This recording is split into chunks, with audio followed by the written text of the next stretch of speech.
Hello, my friends. Welcome to another episode of Deep True Crime.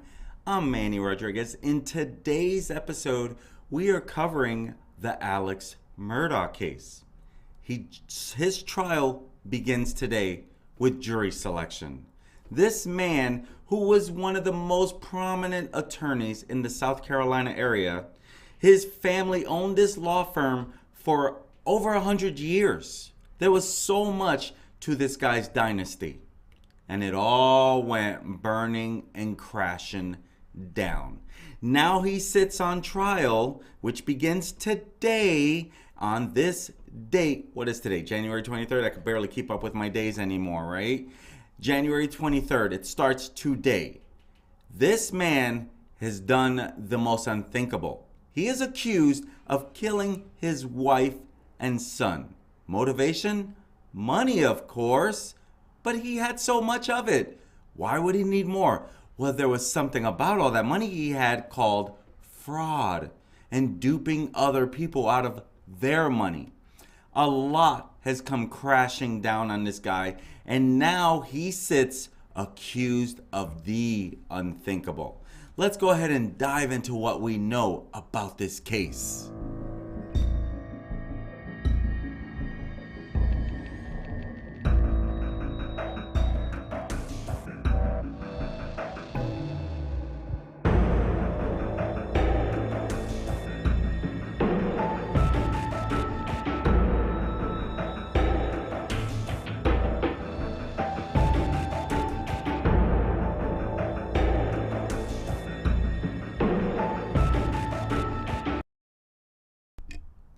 As his life unraveled over the last 2 years, the South Carolina attorney Alex Murdaugh, he didn't fight giving up his license, his law license, and he said that he made plenty of mistakes that tied to all that missing client money and a financial mess that led to almost 100 criminal charges.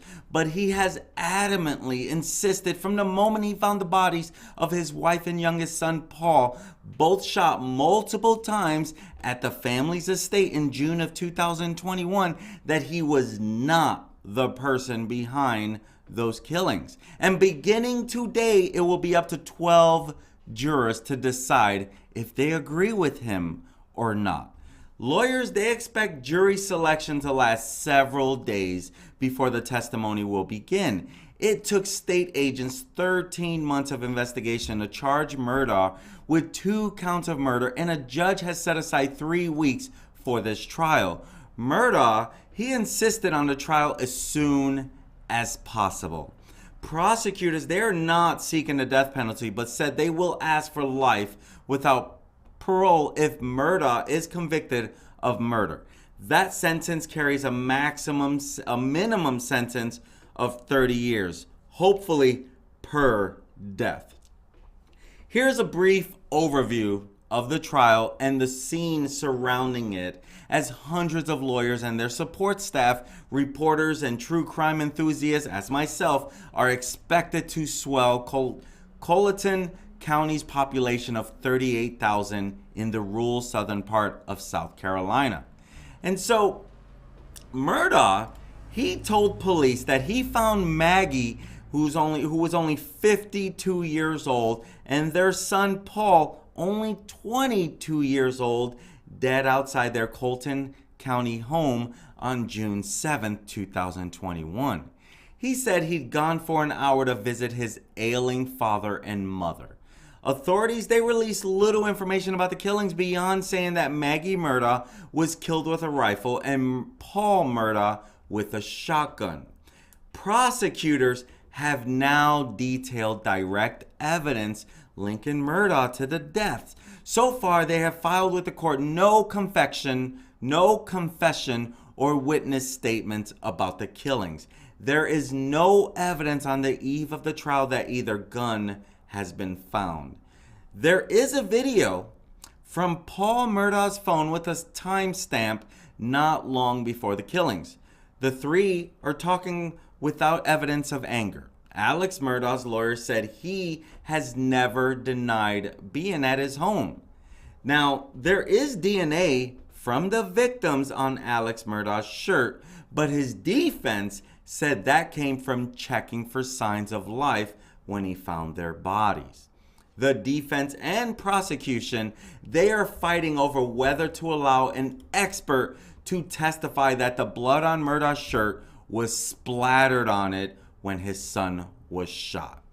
Defense lawyers said the expert testing the shirt is lying and destroyed it before the defense could conduct its own tests. Now, prosecutors, they are expected to rely heavily on evidence of Murdaugh's financial problems, which they said led him to kill to buy time as he covered up his theft of settlement money from clients, which was another thing that he was accused of doing. Prosecutors also said that the killings gave Murdaugh sympathy and, more importantly, allowed him to hide his thefts of other crimes. Now, Murdaugh's attorney have said it is absurd to say Murdaugh would have thought his wife and son dying violently would lessen scrutiny into his finances. You see, there was a bunch of other crimes that this guy was facing and being considered guilty of. The murder charges, this is only 2 of about 100 different criminal counts Murdaugh is facing. He also is on trial on 2 counts of possession of a weapon during a violent crime. Now, I believe those weapons are what they are saying has not even been found. Now, still hanging over his head are a broad range of dozens of state charges. They include stealing millions of dollars from clients, diverting a wrongful death settlement for the family's longtime maid from her family to himself, running a drug and money laundering ring, evading taxes, and committing fraud from what police said was an attempt to have someone kill him so his surviving son could collect a $10 million life insurance policy. Murdaugh, he also faces a number of civil suits from former clients and over a boat crash in 2019 that killed a teenager. Police said Paul Murdaugh was driving this boat while grossly intoxicated, and he faced criminal charges when the teen died. The family of the teen was aggressively trying to get information about the Murdaugh family finances at the time of the 2021 killings. Murdaugh, they are known to be a powerful family. The Murdaugh name alone is well known in judicial circles in the South Carolina Low Country. Now, Alex Murdaugh, he worked for the family law firm that had been in business in tiny neighboring Hampton County for over a century, winning a number of multi-million-dollar settlements for fatal accidents and workplace injuries. Now, notice that they have won a number of multi-million-dollar settlements for fatal accidents and workplace injuries. Now, it is very well known that their housekeeper was said to have died by an accident. There's no proof of that, but they were awarded the money. It never made it to the housekeeper's family. It is said that he kept that money. So again, they're known for multi-million-dollar settlements for fatal accidents and workplace injuries, and then this happens? Well, hello, that's a little odd on its own, you know, so let's make sure that we know exactly what's going on. Now, you see, Murdaugh's father, grandfather, and great-grandfather, they were elected to prosecute. They were the elected prosecutors for 87 years straight in Colton, Hampton, and 3 other counties. Now, typically, a portrait of Murdaugh's father hangs in Colleton County Courthouse. Judge Cliff Newman ruled that it be removed for Alex Murdaugh's trial. And his downfall, this has attracted so much attention from media from around the world and dozens of true crime podcasts and other coverage. It's probably the most sensational trial in South Carolina since Susan Smith was convicted of killing her children and sentenced to life in 1995 in the tiny Union County. The Murdaugh trial is taking place at the historic Colleton County Courthouse in Walterboro, where the large old southern courtroom can seat nearly 250 people, or about 5% of Walterboro's population of 5,500. people. Now, pictured in your screen is the housekeeper, rest in peace to her, who was allegedly, she was said to have had an accident according to him, but there's really not much proof around it. And so now her body is being exhumed so that they can study it a little more. Walterboro calls itself the French porch of the Low Country as a gateway to South Carolina's popular beaches. It sits along busy Interstate 95 with a drag of fast food restaurants and a smattering of chain hotels along its 2 highway exits. And so Walterboro is a very small populated town. And so Alex Murdaugh, what can we expect from this case? Because there's a lot to this case. And so some insiders, they reveal what to expect in this trial of Alex Murdaugh, the scion of one of South Carolina's once most powerful legal dynasty, now accused of killing his wife and son. Now, this trial begins today in Walterboro, South Carolina. And so this high-profile trial is expected to last, as I shared, 3 weeks, and is set in a courthouse that's marked by a prominent Confederate memorial out front of the courthouse. Area residents, they are split on whether Murdaugh will be convicted or acquitted in the brutal slayings, in large part because his main attorney, Dick Harpootlian, is considered one of the best criminal defense trial lawyers in the state. And so they feel like maybe he's going to do well enough to help him get off. It's only a matter of time before we find out, right? This is the kid that Paul Murdaugh was, or one of the family members was accused of doing something. This is Stephen Smith. Rest in peace, Stephen Smith, who was found on the road in a street. And now this is also being tied, his death is being tied to Alex Murdaugh. And truth is, at the end of the day, the one thing we want is the right person to be in jail for this. Is that not a fair statement? And so that's why a lot of people are torn, because they're like, okay, if this prosecutor is so, or should I say, if this defense attorney is so good, maybe he will get away? Because this guy, he's a former chairman of the state Democratic Party and a sitting state senator. And he has more than 100 murder cases under his belt. First as a prosecutor and then as a defender. And now he's the defense attorney for this once powerful attorney himself. And so we wait to find out a lot more in this case. Is that not a fair statement? Because truth is, it is just now getting started.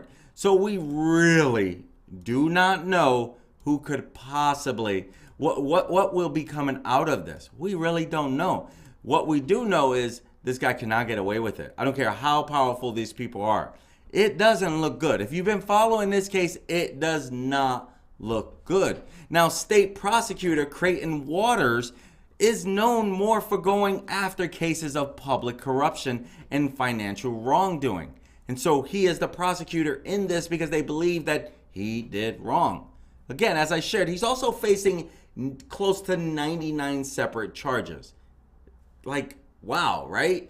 Charges of financial fraud that will be handled after this murder case. Now, Waters, he has to prove in a case that it is which is largely circumstantial, that Murdaugh murdered his family to distract from his rapidly unraveling financial schemes that allegedly involved tax evasion, forgery, and money laundering and fraud. The guy is even said to have tried to have his own self killed in order for his oldest son, who was left, the living son, to receive the life insurance payout from that. And the person he recruited to do it was like a cousin. And so, and this prosecuting attorney will have to prove that Alex Murdaugh used 2 different guns. Now, Maggie, rest in peace, Maddie Murdaugh, she was shot multiple times with a high-powered rifle, and she received a bullet wound, execution style, to the back of her head while she was laying face down on the ground.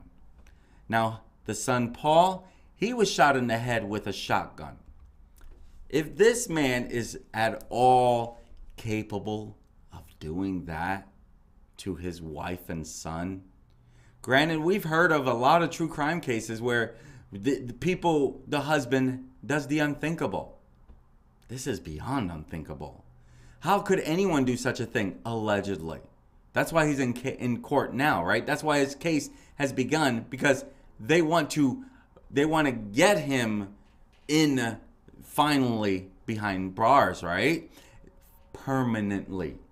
And a key piece of evidence, the white shirt that Murdaugh was wearing the night of the murders. This was destroyed by the state. Why would the state destroy that? That's what Murdaugh's attorney is claiming in a November of 2022 court filing. Why would the state do that? And so the state failed to preserve it after their forensic testing, which meant the defense couldn't examine it themselves. So it may not even be let in to this court hearing. The claims about the shirt, along with leaks by the state involving possible motive, geofencing data, and alleged spatter evidence, are at the heart of the campaign of selective and deceptive leaks to convince the public that Murdaugh is guilty before he is even tried. That is what his attorneys are saying. Is there any truth to that? We don't really know. And so this is where we only hope to find out. Now, Columbia, South Carolina attorney Eric Bland, he said Waters is going up against a real heavyweight who's a wizard in the courtroom. That's what he said, Eric Bland, who represented the sons of the Murdaugh's longtime housekeeper, Gloria Satterfield, who died under mysterious circumstances at the family's home in 2018. This is also a case where there's no eyewitnesses, no video, no real recording of a struggle or a fight. It's also being tried in Colleton County, where in some corners, Alex is still revered, and so is his family. That is interesting because it could help the jury actually find him not guilty, right? And so this is Gloria Satterfield here. But the events leading up to the trial would likely never have happened were it not for Murdaugh's murdered bad seed son, Paul, who had a sinister alter ego when drinking that his friends dubbed Timmy. And if you followed my channel previously, I shared about that, right? Again, you know, power does the worst to a family. And so Paul, 22 years old, he was a troubled young man, and he was facing trial of his own on felony boat driving charges for a crash that killed 19-year-old Mallory Beach in December of 2019 when he was gunned down in cold blood along with his mother at the 1,700-acre country estate in Moselle on June 7, 2021. Now, his friends detailed in court testimony how Paul turned into Timmy. It's a different name because he turns into a totally different person. That is what Anthony Cook, Mallory Beach's boyfriend, testified in the boat crash depositions. So somebody will say, all right, here comes Timmy, we got to go. Cook testified that a very intoxicated Paul transformed into Timmy the night of the boat crash, stripping down to his underwear in 40-degree weather and slapping and pushing his girlfriend, Morgan Doty. That's the type of person that they are describing Timmy as. Now again, Timmy can't defend himself, or should I say Paul cannot defend himself, so we have to always take all of this with a grain of salt. But this is Paul Murdaugh, allegedly had a drunken alter ego that people named Timmy. Only time will tell how much this adds, right? But when the motorboat that Paul was drunkenly piloting in the pitch dark fog smashed into the bridge near Paris Island, hurling Beach into the water, it opened up a Pandora's box involving the mighty Murdaugh Dynasty. And that's when so much stuff started coming out. Prosecutors, they say that a pretrial hearing in the boat crash, which had been scheduled to take place several days after the murders, would have exposed Murdaugh's criminal financial dealings and was part of the motive that allegedly led Murdaugh to kill his wife and son. And that's kind of what they're going off of when it comes to exactly this. Because after Mallory's death, the attorneys for Mallory, they wanted to know his financial records. And then when they started diving into that, the discrepancies, red flags started coming up. Literally. And, you know, that's why when Mallory, this is Mallory right here in this picture, when she was killed by a boat driven by Paul Murdaugh, crashed into a bridge, that's when Alex's financial dealings likely would have come out in the pretrial hearing for the crash. But then Paul was killed before it happened. You see, one of the things about this dynasty of a family, for almost 90 years, the once untouchable Murdaugh family ran the prosecutor's offices in the 5 counties that make up the South Carolina Low Country, while also running a powerhouse litigation firm, Peters, Murdaugh, Parker, Throff or something, and Detrich, which with tentacles in the highest echelons of the red state, despite being Democrats. The family survived and thrived over the years despite a generational streak of alcohol abuse and violence and a reputation for occasional corruption. That's a lot of the type of family they were. And that's why a lot of things came out, you know. And so, reeling from the embarrassing revelations that Murdaugh allegedly stole an estimated $4 to $9 million from clients, the firm rebranded themselves, getting away from the whole Alex Murdaugh thing and the whole Murdaugh family, and now they're known as Parker Law Group. One of the Murdaugh's brothers, Randy, he remains with the firm, which dominates tiny Hampton, South Carolina. Now, locals who have been inundated with media from all over the world during the past 18 months have gone from being tight-lipped and loyal to the Murdaughs in the days after the murders to eagerly participating in the raft of TV news specials and documentaries about the case. One person said, "I go back and forth depending on the day."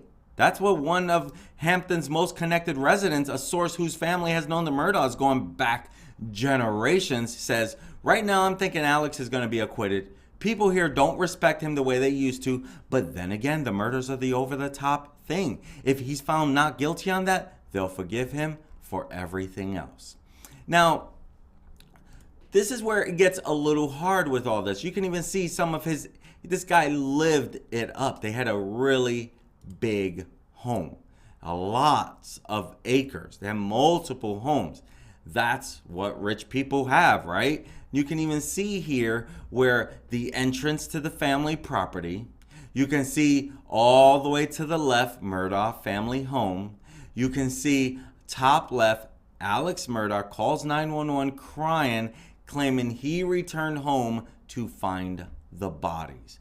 All the way to the far top right, Maggie and Paul's bodies are discovered next to the kennels on the family's property. That's where it gets extremely sad in so many ways. Why would a person do this to their family? We won't ever know. And as I mentioned, his cousin Eddie Smith, he's kind of a possible wild card in this trial. He is a distant cousin and alleged conspirator of Murdaugh's who had been added to the witness list.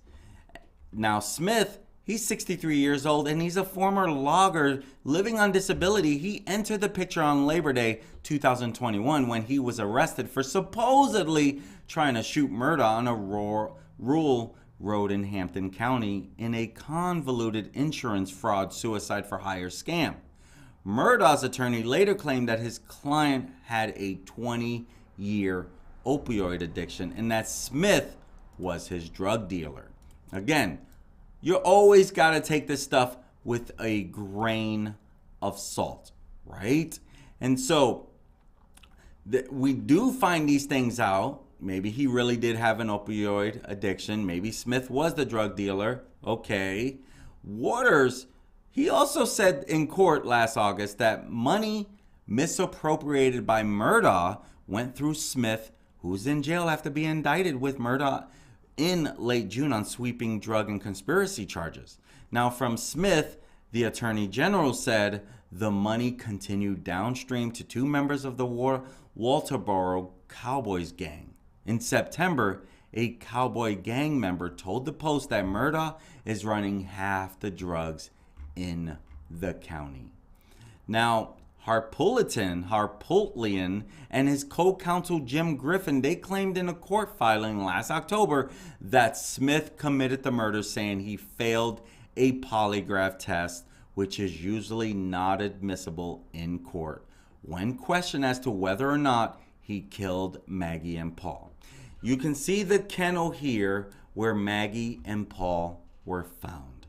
And so that's it, you know.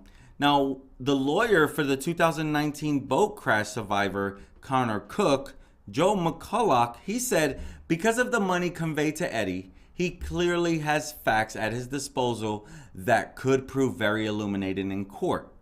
It's likely the defense will call him to the stand, but the prosecution will try to limit his involvement. Now, Judge Newman is going to have his hands full with those horses. Pictured here is Eddie and Alex. Eddie, the longtime cousin, distance cousin, who knows what kind of cousin, right? But a surprising number of longtime observers of the case think Murdaugh has a chance of getting off.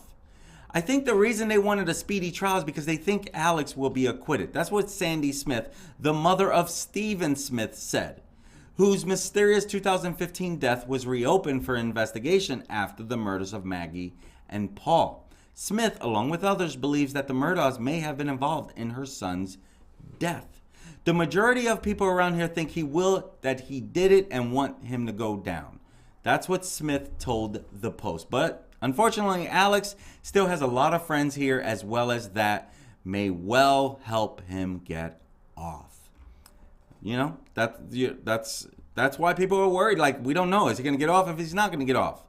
Now, another longtime observer of the case says Alex Murdaugh's strategy is to protect every right he has, get the murders behind him, and then take the financial fraud charges on a case-by-case basis.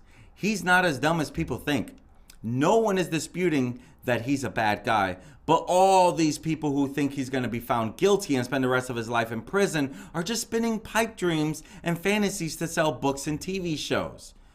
Interesting take on that, right?